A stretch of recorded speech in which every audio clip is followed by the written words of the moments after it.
I cannot hear.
Can someone hear me? Can someone Yes confirm? po, Doc. Okay, finally. All right.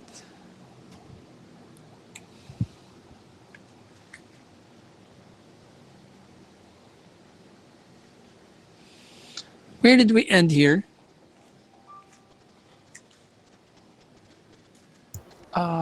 We Hi, up Marie. photokeratoscope images.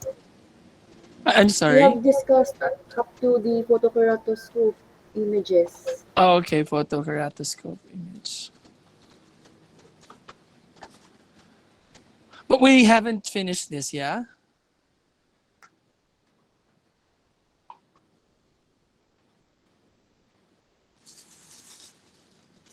This one here, correct? Is that right? Yes, All right. Doc. Okay, thank you, Rika. Thank you, Joyce. Joyce, thank you. All right, so let's start. So this is what you're looking at under photokeratoscope, of course. We have the elliptical, which means there's astigmatism. If it's distorted, as I've mentioned, it's either scars or irregularity. So what's the difference between dry eye against irregularity? Irregularity and scars are also distorted, but from the get-go, it's already distorted. When it comes to dry eye, every time you blink, it clears up. So it becomes regular and then it distorts. So that's the difference. Are we clear? Thank you. All right. Next. So again, this is your photokeratoscope, similar to your topographer now. They're actually the same principle using your Placido disc. So we base the curvature with a Purkinje ring. So that's the ring. So this is when there's a distortion. So distortion reveals, of course, a problem, either irregular or dry eye. So if it's a tear dependent, then you might want to ask the patient to blink every single time to assess. Okay? So disadvantages, of course, corneal astigmatism is not quantified. There's absence of central myreflection and limited depth of focus during photography. Now, anatomy of nose or orbit may limit the field. So sometimes when using this, there creates that shadow. So how does it look like? It looks more like something is missing, and that missing is actually your nose because the nose is blocking the findings or the reflection. So that's a big disadvantage, which happens mostly with Caucasians because they have high bridges, nose bridge to be specific. That's why it blocks the reflection. So keratometers, which we are using now, measures the optic cap, only 3 millimeters central. So information provided, of course, you have the front surface, corneal radii, and your total corneal power, which we are so well informed and familiar with because we are the only ones using keratometer nowadays, correct? Is there anyone else there other than Rika? Rika, are you seeing anyone else with their cam open? Or you're the only one I'm seeing? Si Randall po, Randale. Doc. Thanks, Randale. Randale, say something. There you go, Joyce. I see you. Center There Doc. you go. I see you Hey, now. Doc. There you go. It's kind of limited. So if you don't talk, I can't see you. There you go. Thank you very much. There you go. I need confirmation. Thank you so much, Rika, Randale, and Joyce. Do we have any questions here with the front surface corneal radii? You need to say, remember, two things that you can measure: the radius of curvature and the power, correct? Whenever you use K reading, two things, right? You have a 7.7 or a 44 diopter, correct? The radii is in millimeters and the power is in dioptric, of course. Correct? All right. Clear so far? Very good. Thank you. Now, uses of keratometer, of course, for contact lens. That's why we're using it. Monitoring corneal shape, such as especially if it's progressing for starting keratoconus, changing irregular cornea, and for verification of contact lens parameter, such as your base curve, correct? So can we get, from keratometer, can we get our HVID? Is it possible for us to get HVID using keratometer?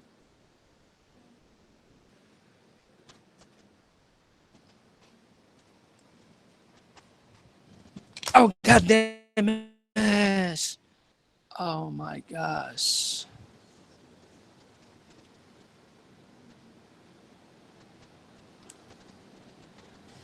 Okay. I need a stand. It keeps falling. Thank you. My question, is it clear? Thank you. Mimi, thank you. I'm really like one after the other. Okay. Was my question clear?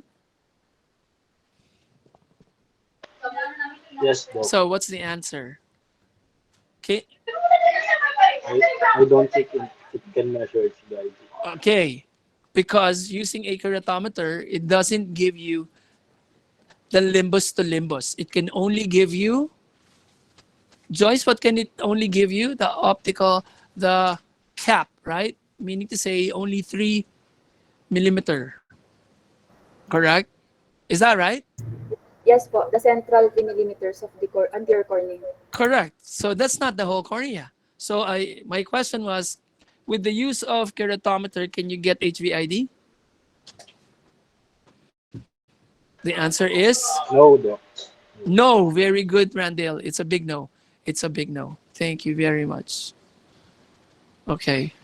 Now, what does keratometer actually measure? Apparently, only the 3 millimeter central, right? Correct? So, meaning to say, no wonder, Randall, keratometer is no longer used, right? I mean, it's worth to throw. Throw it away. It's like nonsense. What's 3 millimeter? Your contact lens is what? 16 millimeter? 15 millimeters? Even your RGP is beyond 3 millimeters. It's 9 millimeters, correct? Does that make sense? Okay. So keratometer is so limiting. But you need to understand, because we're in the Philippines, you still have to you have to know how to use it, right? Because it's a board exam. It's a board exam apparatus for you to understand. Okay, principles of keratometer. We don't have to deal with this because we already know, right? Correct?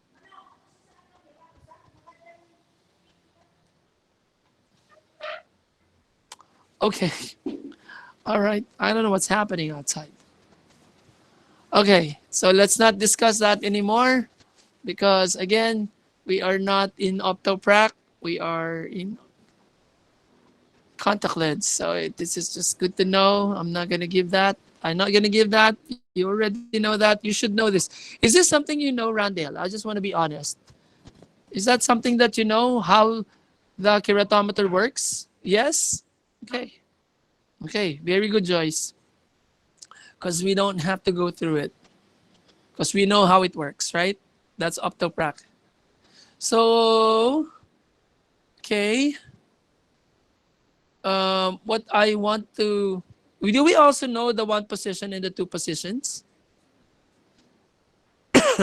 Is this something we know? There you go. Very good. Because these are board exam questions, guys. You should know this by heart. Okay.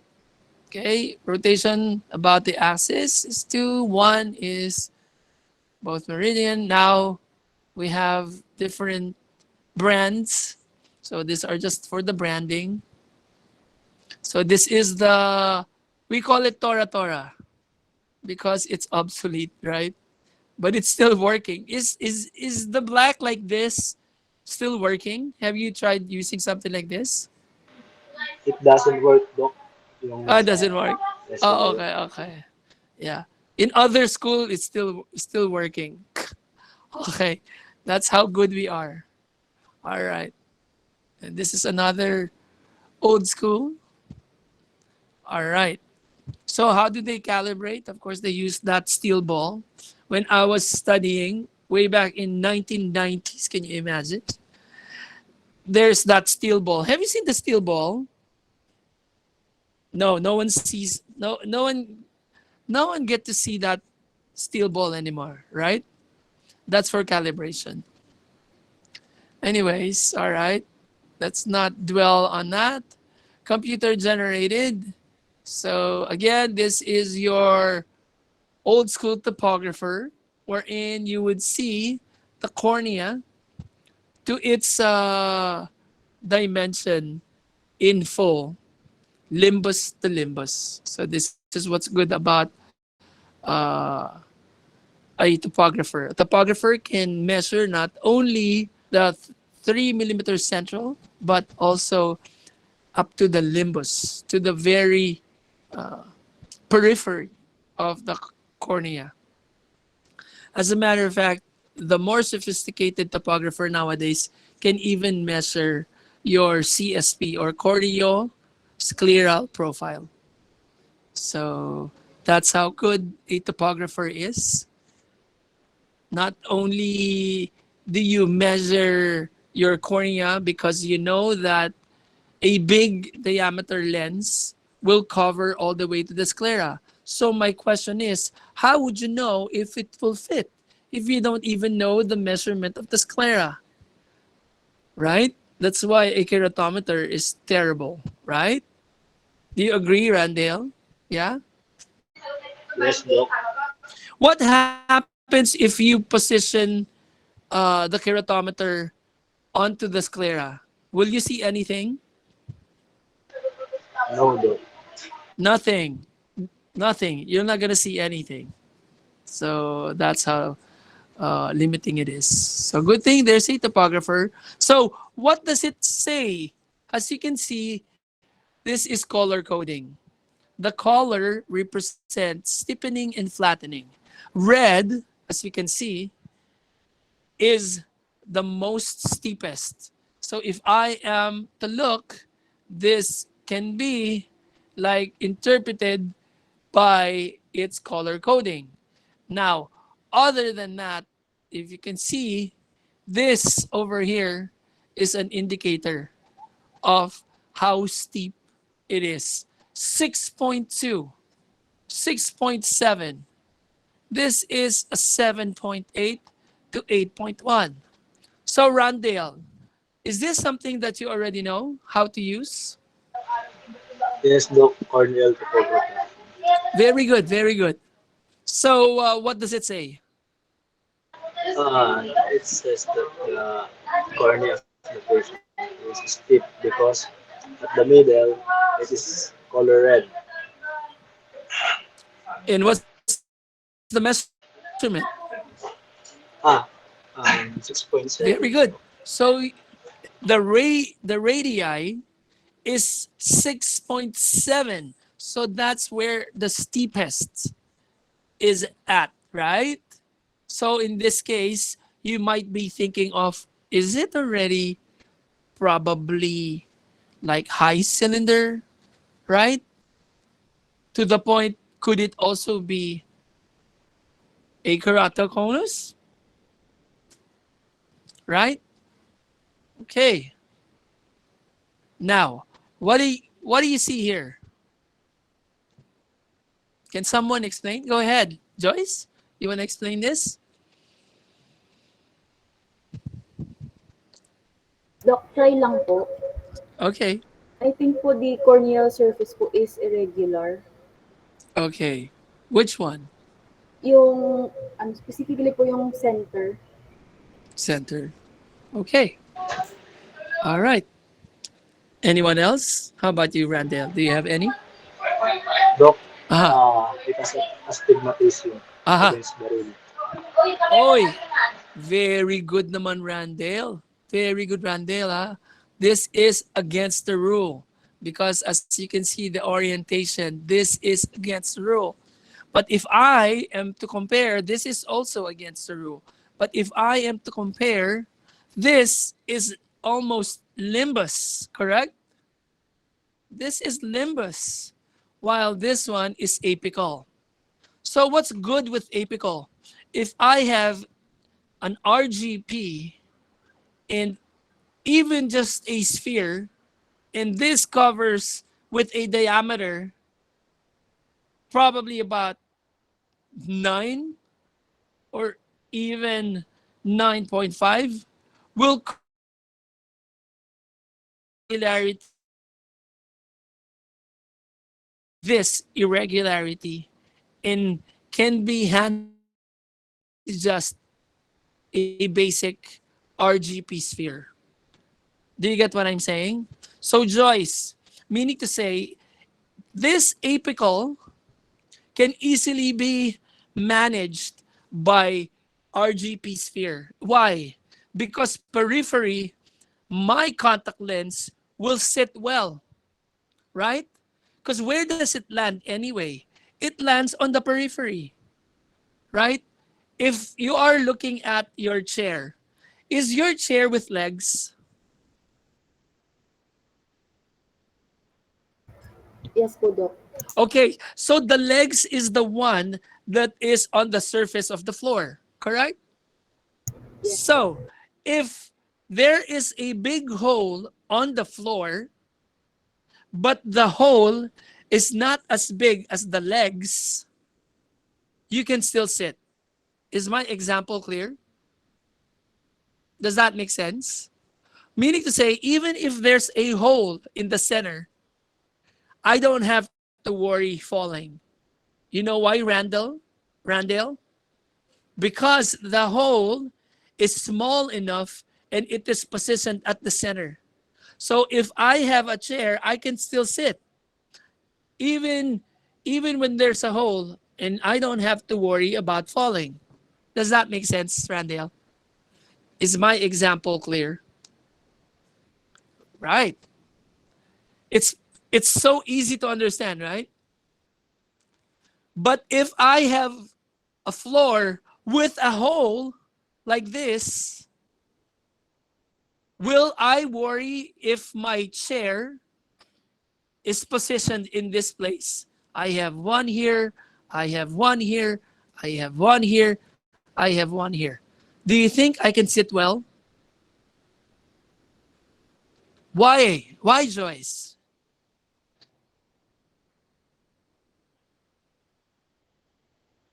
Because the landing is already on the affected area, right? It's already on the affected area. And if it's on the affected area, it's going to be wobbly. Not only is it wobbly, that part of the legs might go all the way to the hole and you might end up falling, correct? Does that make sense? Okay. Anissa said yes. Yeah, Anissa, you want to join us? You want to turn on your cam? I'd appreciate that. How about this one?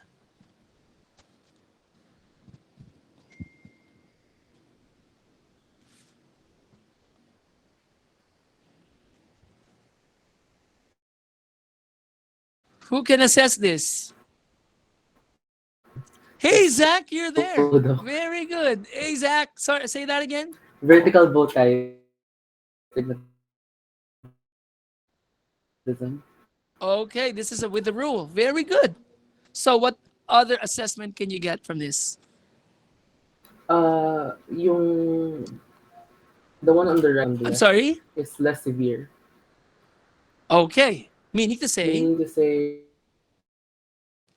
na possibly yung cylindrical power na needed ng the one on the right is less than yung all right. the left. Kasi Okay, other than correct, very good, very good. But other than that, what will be the behavior of a contact lens here? similarly dun sa the one earlier, the contact lens will sit better in the right one kasi the error of the Correct. cornea is centralized in the middle. Correct. Pero dun sa on the left one, it's gonna be a bit more. It'll sit less Okay. well because Exactly. the It's what steepening is at the edge yes. na. It is what we call it's going to be rocky. ROCKY. It's going to be rocky. Like the rocking chair, it's going to be rocky. If you use hard contact lens. What if I use soft contact lens, Zach? What do you think will happen? Doc, parang I feel like it will suction. Parang didikit siya sa surface ng cornea. Kasi soft naman siya kasi it's bendable, right? Okay.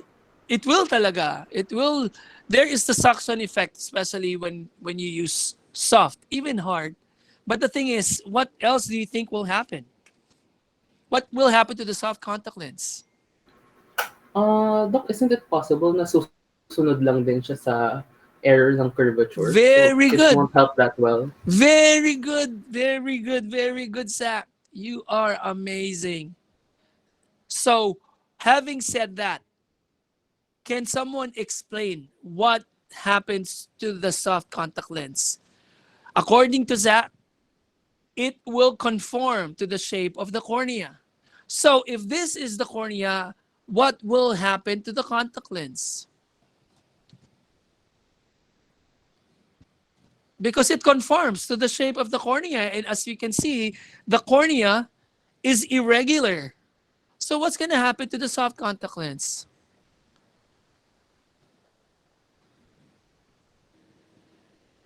The soft contact lens will be irregular also. Exactly. And what do you call that?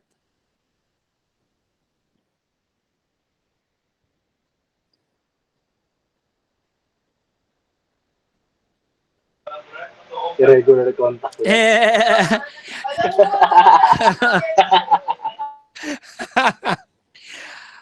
Joyce, help. What's going to happen to the surface of the contact lens if the surface of the cornea is irregular? Don't tell me it's going to be also irregular. There's a term. What will happen to the contact lens? Okay, Randall, it starts with W. It will wobble. Wobble. Bak mag-wrinkle Okay. ba yung soft contact lens? Sorry, Joyce, what? Mag-wrinkling po siya, mag-wrinkle. Magre-wrinkle. Okay, other term for wrinkle.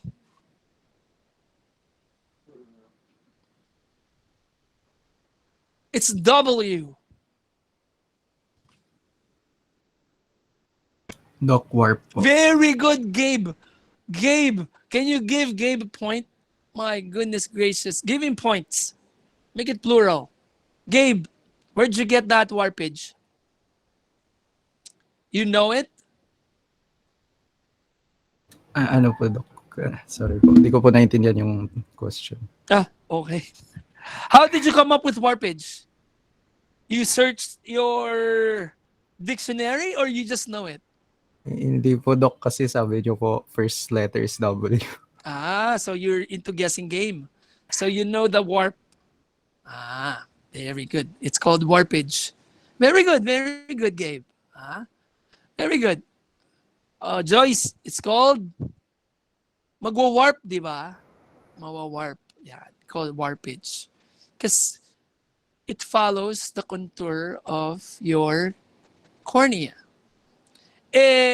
Yung contact lens, it should be in that it's like designed to be like a hemisphere, right? Like a dome shape, correct? Correct? Joyce, right? Yes, Doc. Yeah. Zach, correct. The shape is a dome shape. Now, because the surface is not a dome shape, then it will warp, right? There you go. So far, we're good. Okay. So this is your topographer. So this is a very old school topographer. But even though you can see the technology, whoever came up with this is so brilliant. You know why? He used the technology for getting the topography. Whenever back in the days, whenever you talk about topography, we're talking about the globe. What globe? The world. We're talking about the valleys and the hills. You know, the hills. The not hills. The hills and valleys. Right? The highest of the high and the lowest of the low. That's the usage of a topographer.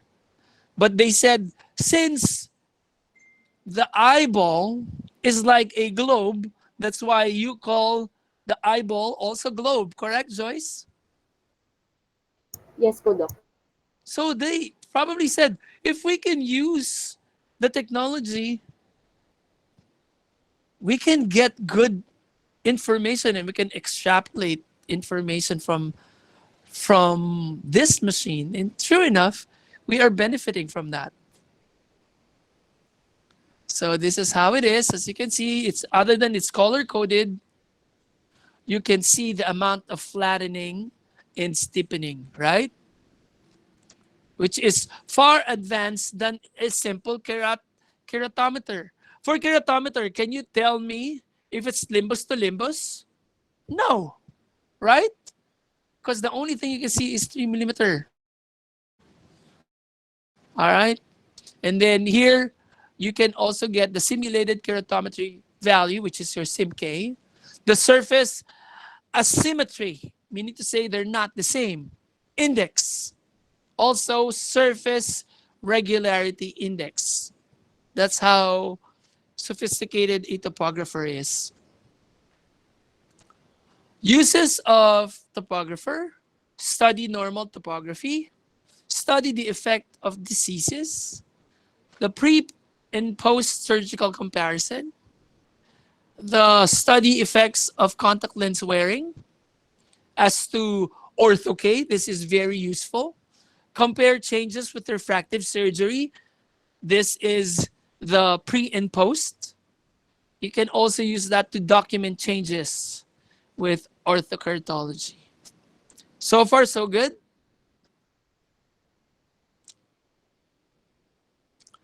Very good. Joyce is writing. Very good. Very good. Joyce, let me know if I'm too fast so I can slow down, right? Because you're writing. You can stop me. Doc, I'm still writing. Okay? Do that. Don't worry. I'm not going to get mad. Thank you po. Of course.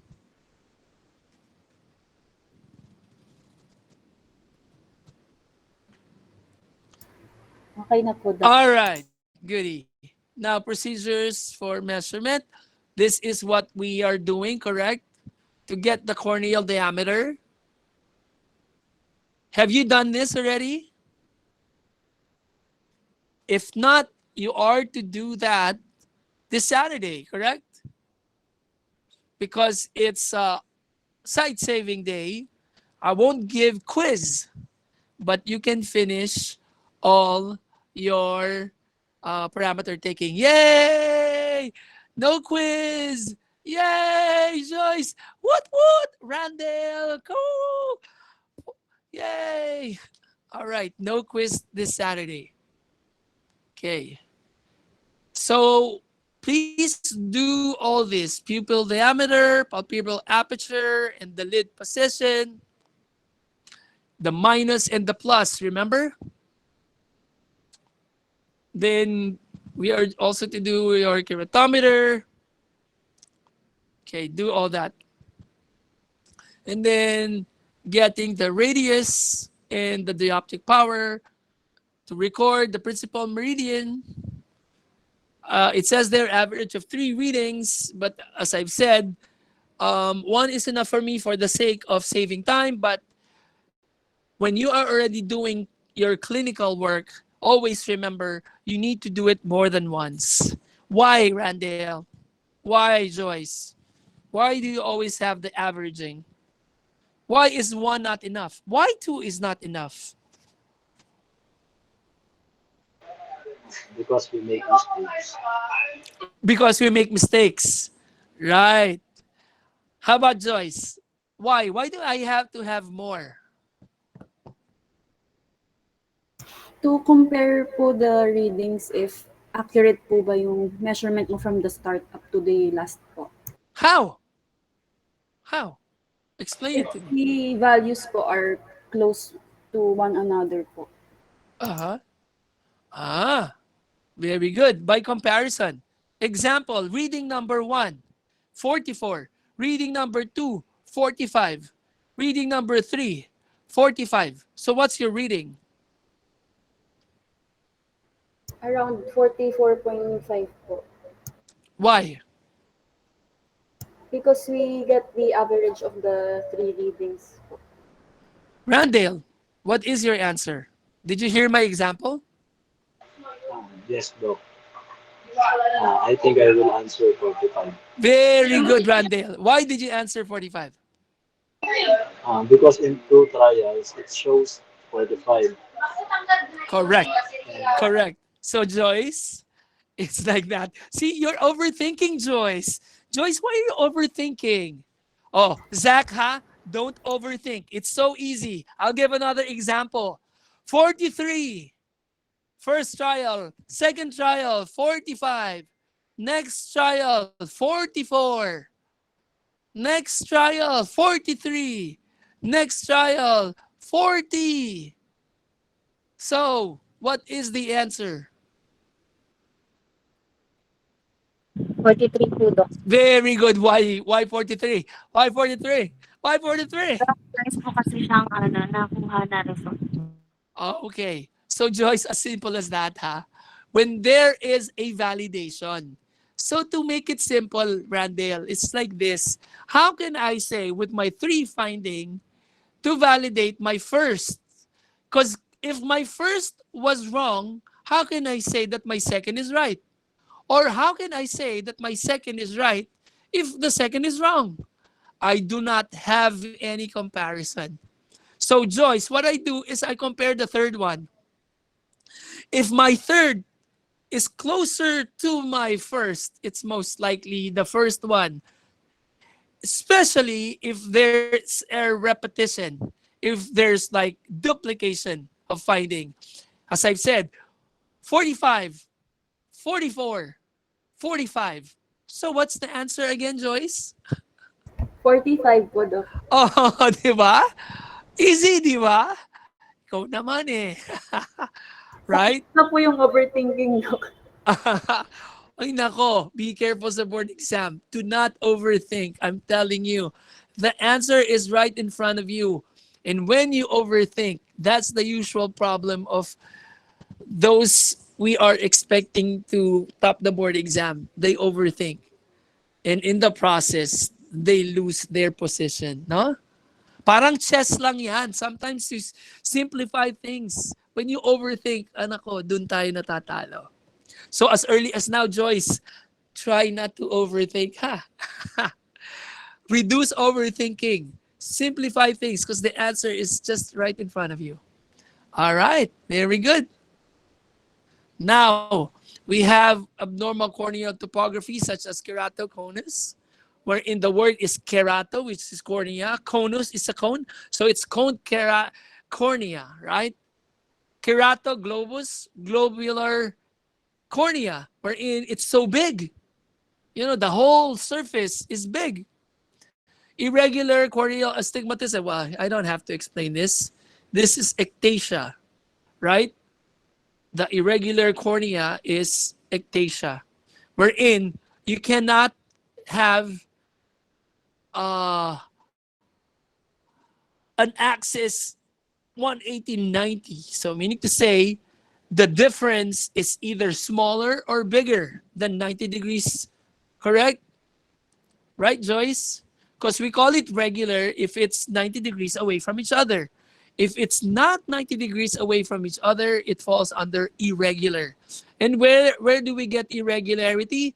When there's a disease, when there is ectasia, when you got hit in an accident, when you got trauma, when you get punched by Pacquiao, right? So Randall, don't allow yourself to be punched by Pacquiao or else you'll have irregular cornea, correct? Correct, Doc. All right, goody goody. So keratoconus is a non-inflammatory thinning and protrusion. So when there's thinning, there's weakening, correct? Joyce, let me know if I'm too fast. Sakto lang po, Doc. Okay, and if you're writing, okay? So keratoconus is a non-inflammatory thinning. And if there is thinning, there's weakening, right? That's why if you think of a balloon and that balloon has a thinning portion, you would notice that the thin portion would have that irregular bump. That's why, Randall, do you drive? Yes, Doc. Okay, so you're knowledgeable about tires. Yes, Doc. I am. If your tire has that kind of bump, like it's like a pimple, is it safe to drive it? No, Doc. Pwede po yung sumabot. No. Correct. Because there's thinning. Correct. That's why if you have something like that, buy a new tire right away. Don't even think about it. But Filipinos, they still use it. That's why accidents happen, right? Okay, so that is your keratoconus. So Joyce, what will you remember keratoconus? The wheel of a tire? The wheel of the tire of the wheel? Right? Correct? All right, so there's a distortion of Myers. So there you go. You can see how pointed it is, right? There's protrusion. What created that protrusion? Because of the thinning and weakening of that portion of the cornea, right? And when you look down, this will push that lower lid, causing what we call the Munson, right? Correct? That's why if you are suspecting a patient to have it, just ask them, look down, look down. And if that pushes that lower lid, creating triangular like this, like my son, I suspect him to have one. Most likely, that is keratoconus, right? Okay, so this is how it is. You can see with the use of topographer, you can see the steepest portion here. And this is the steepest portion. Not only the steepest portion, how big is that portion, right? Not only the location, because the location is inferiorly, correct? but you can also see the magnitude, how big, right? If you use a keratometer, can you do that?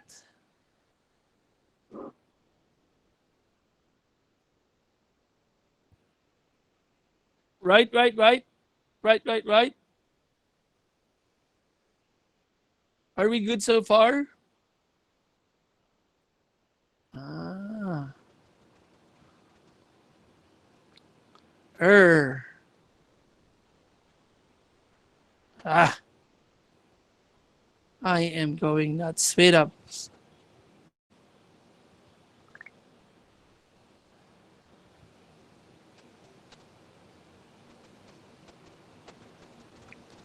Okay. Any questions so far? That's from Ron Gulingo. Okay, I'll have another photo. Okay. Let's go to the next. So this is your keratoglobus, right? So what can you see? Optical changes of the eye. Contact lens wear can cause changes in the following. It can change the curvature and the power by altering the shape. It can change the refractive index. It can also change the thickness. Okay? Joyce, are you done? All right. How about this? All hard tend to mold cornea. That's why Randall, you know what? This is by accident. I have stories in my mind. Joyce, by accident, they noticed that when they used the hard contact lens, because back in the days, well, after this will be the history. We'll talk about the history of contact lens. They notice that when they use that hard contact lens, that reshaped the anterior surface of the cornea. And in the process, it changed the refractive index. And in the process, it changed the thinning of the surface. In the process, change the vision from blurry to clear. Does that make sense? Is my story making sense, Randall? Yes, Doc. Story ko lang yon. I just thought of it. But I think that's how it happened, you know? So now we are using orthokeratology. And guess what? The lens that we're using is a hard lens, right? So orthokeratology uses an ortho-K lens, and an ortho-K lens is a hard lens. All right. Clear so far? All right. So lenses that can cause edema produces greater changes to cell thickness, resulting to CCC, central corneal clouding. Okay.